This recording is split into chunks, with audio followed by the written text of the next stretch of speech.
Hey guys, welcome to Mark the Point. Typically, on most of my videos, I'm teaching strategies, rollouts, how to bet the game, how to make money, or there's also times how to lose money at the craps table. But today, I'm gonna make it pretty simple because there are so many people that don't know the basics of how to play craps and what some of these bets mean. In fact, do you know what a contract bet is? Do you know what the come bet means? Do you know what the don't pass means? These are things that I like to teach along and along to try to grab the different audience of not only are you looking for a strategy to play, but you're also learning how to play as a first time beginner, a beginner craps. So here's some things that you probably need to know about the game of craps.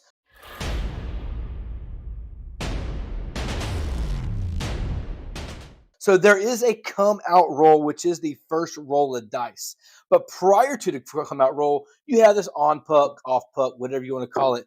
This is the marker that tells you basically if the game is on, in session, or off a session. When the puck is off, you have that option. Let's just start with the pass line. So when the puck is off, remember I said that's the time you play the pass line. A 7 or 11, you win this bet. A 2, 3, or 12, you'll lose that bet. You can play the pass line. Okay, let's just say you want to pay $25 table. That is the pass line, or you have the option of playing the don't pass. Now, the difference between these two is the pass line is a contract bet. So once you put that bet there and this puck turns on to the number that's rolled next, this is now a contract bet that cannot be moved, meaning you cannot take that bet down. It is locked in for the casino. Why do they do that? Why is that contract bet right here? Partially the reason is because you are now at a disadvantage to the casino, meaning you have to roll that number. Let's just say it's on the 9. You have to roll that 9 again before you get paid anything. Of course, we all know the 7. If the 7 rolls, you're going to lose this bet.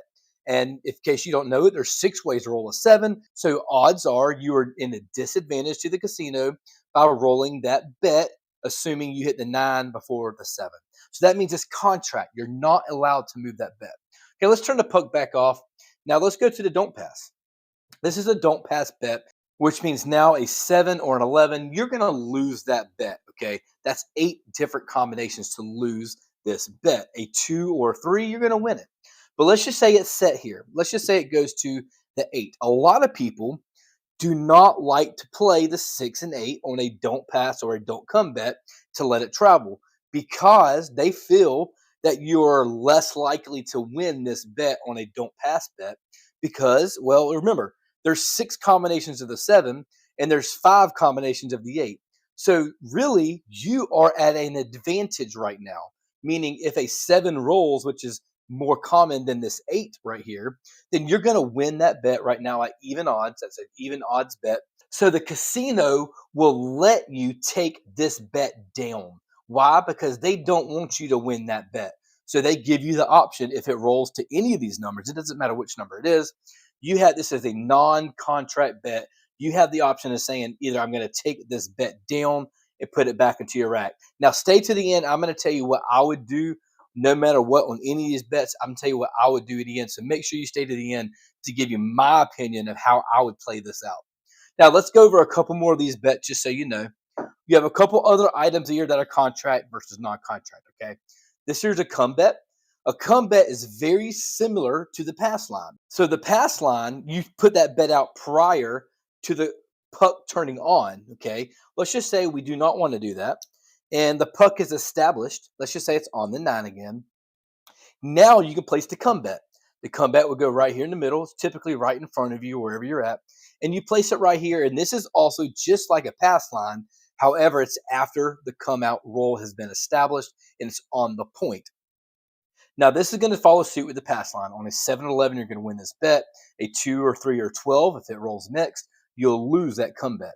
However, this is also a contract bet once it's set. Okay, let's say example, you rolled a 6 or a 5. It doesn't matter. Let's just call it a 6. This will come here to the inside of the 6. Now, there's a different placing. So this is not a place bet. A place bet would be farther forward, like here. This is a come bet. So it's actually going to go on the inside of the numbers. And that is now a contract bet. You cannot pull that bet down. And it's always working. meaning regardless if this puck is on or off, now that it's set, let's just say you rolled the 9 or whatever it is, that bet is always working. That means right now, if you rolled a 7, you will lose this bet. However, if you roll a 6 right now, you will win even odds for that bet and it'll come back to your rack. Okay. Now, that is a contract bet. Now, you also have, just like the contract, you also have a don't come bet. A don't come bet is the same thing as the don't pass. We're going to get a point established. Just say the point is on the 6. You're going to place your DC bet. Sometimes it's a don't come. Some calls it called a DC. Whatever you want to call it. I would advise two things. If you are going to play the DC or the don't come bet, stand closer to the edge of that table. That way you're not reaching across the table to place the bet. Why? It's improper having to reach over the table. Most people cannot reach from the inside of that table all the way across the table to put that bet down. So I do suggest that if it's all possible, if you're going to play the don't come bet, to stand closer to the edge. But with all that being said, this is also not a contract bet once it's established. What I mean is, let's just say you rolled a 5. This is going to travel to the back side of the 5. Okay, that means it's now a dark play, a dark bet, meaning you are now in favor with the casino. Okay, so if a 5 rolls, you will lose that bet. But if the 7 rolls, which is the most common number, you will win this bet. So this is not a contract bet, meaning you can take that bet down at any point in time and it's no issues because it is not contract. The dealer or the casino wants you to take down that bet so you're not in the advantage, because right now you are in the advantage. Now, there is another note that you want to make here is, with this, while yes, the 7 is the most common way to roll that number, however, if you happen to roll this 5 back to back after it's set, you roll the 5. If you happen to roll another 5, you're actually going to knock this point off. So that means you will not win that bet if you roll the 5 prior to the 7. So the dealer will take that bet, and now you'd start back over at what it is. Now, let's talk about some other bets that are contract versus not contract. Okay. So any place bets are not contract, meaning, let's say I want to play the inside right here at 110. Again, I'm doing these at quarter levels, but it doesn't have to be at quarter levels. It can be at any level from dollar, from bubble craps all the way up as high as you want to go. But these bets, which is called a place bet, you can take that bet down at any point in time. Meaning, if you want to hit one hit, it hits the 5, it's going to pay you $35. You can say, dealer, take me down, turn my bets off. You can do it either way you want to. You can either say, take me down, or turn my bets off, and they will take your bets down, and this will all go back to you. No harm, no foul. Now that's your bets. Again, any place bets you can take down at any point in time that you want to, after you get a hit, or anytime really.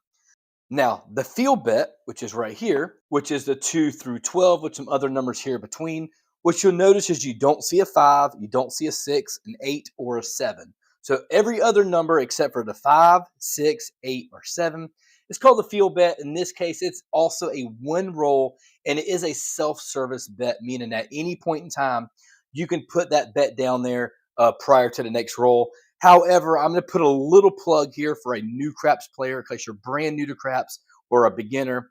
Make sure you, once they say, the dealer says dice out, meaning they're going to take the dice, whatever it is. Let's just call it, let's grab 2 dice here.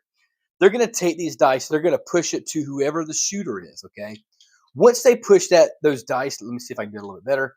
Once they push the dice over to the shooter, whoever that shooter is going to be, do not place any more bets. The goal here is, don't place any more bets. They'll say no more bets. It's common courtesy once the dice are out to not throw any more bets in there, because A, it distracts the dealer, it distracts the shooter, and odds are, if you happen to hit your hand over the table with a dice or with anything, it's going to be a bad, because it always ends in a bad result, it seems. Now, again, this is your field bet. That is a one roll bet, meaning once it rolls, so whatever it is, whether it's a 2 through 12 or a 5, 6, and 8, it's always even odds on the 3 through 11, and it's double. Sometimes you'll have triple paying odds on the 12 on some casinos that are out there. Again, not contract, not non-contract, just a one roll bet on your field bet. Your hardway bets, also not contract. You can put them on or take them off at any point in time. It doesn't matter. At any point in time, you can say, dealer, take my hardways down. and they will collect them out there and they'll bring them back to the rack. There are some other contract bets that people don't really talk about, and one of those is called the ATS, the all tall small. Now I have them here. It's mark 'em all, mark 'em small, and mark 'em tall. That's my little logo for them. Sometimes they're the boom, boom, uptown, downtown, whatever you want to call them. These are also contract bets, meaning if you say dealer put me at 555 across the top here on the ATS, once that puck is rolled and it goes to a number, they'll mark the 10. So typically these would be off all the way to the back. They'll mark the 10. And now once all these are established, let's just say you happen to get everything here. It doesn't matter what they are. These cannot be brought down. You cannot pull these bets down. They are established with the casino. They are a contract bet.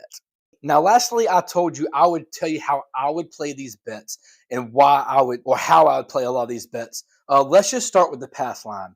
So when the puck is off, remember I said that's the time you play the pass line. A 7 or 11, you win this bet. A 2, 3, or 12, you'll lose that bet. I don't play the pass line because I prefer to play the box numbers instead. And a lot of the reason why I do that is because the pass line is a straight odds bet. Meaning if I put that $25 here on the pass line, then I'm only getting paid $25 if I win that bet. When if I put that $25 on the 5, now I'm getting paid 35.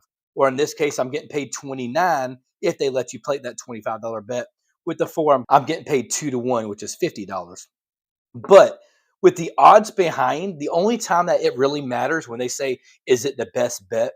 The only time it's best to play the pass line with the odds behind if it's more than 5 times odds. You're always going to make more money on the box. Always, always, always. Give me a scenario down below if you think you know it of where you get paid more in the odds versus pass line versus odds versus the box number. You won't. You won't find it because you'll always get paid more on the box than you would here on the pass line with odds. So if it's more than 5 times odds, I will play the pass line and I will play odds if it's anything equal, match to, or if it's only 2 times odds, never. I never would play the pass line with odds, only 2 times odds. You make more money here in the box. Now, with that being said, I don't play the pass line. I just said why. However, there is the don't pass. Okay, a lot of people like to play the don't pass, which is considered the dark side. Again, this bet is typically happening when the puck is off. Once that point is established, of course, you know we've already said, if you hit the 9, you'll lose this bet. If you hit the 7, you'll win that bet. Now, a lot of people like to play the don't come. Remember, I said about the don't come bet here? If you play a don't come bet, a lot of people will like to say if the next roll is an 8 or a 6, let's say it's a 6. I got a 6 sitting right here. Let's just say the next number that you rolled is a 6 and you have a DC bet. You have the option of saying no action. What that means is the dealer on a normal circumstance would take that bet and move it to the back of the 6, okay? Which means you're waiting for a 7 to roll prior to the 6. But some people say no action because they expect that 6 to roll prior because they don't like the odds or the chances. However, I never say no action. I always let that bet travel to the back of the 6 or the 8 in this case, because a lot of people, that's typically your 2 numbers that you say no action to. I personally never say no action because remember, 6 ways versus 5 ways. Okay, guys, I hope I've explained the difference between the contract versus non-contract bets on the come bets, don't come, and all the above. Also with the ATS, remember, all these are contract bets, the ATS, the pass line, and the come bet. Make sure that you know when you play these bets that you cannot move them, you cannot take them down at any regard, but the don't pass, the don't come, you always can. All right, guys, I hope you've enjoyed this content. Please go ahead and hit that subscribe button and make sure you hit that like button on the way out. And you know what? Go ahead and for a little bit of interaction here, go ahead and put down in the comments, are you a pass line, a don't pass, or neither? I'd like to know who in this video plays the pass line, who plays the don't pass, and who plays neither. I'm a neither. I'm going to go ahead and put that down there. All right, I hope you've enjoyed this content. Until next time, mark the point, stay awesome.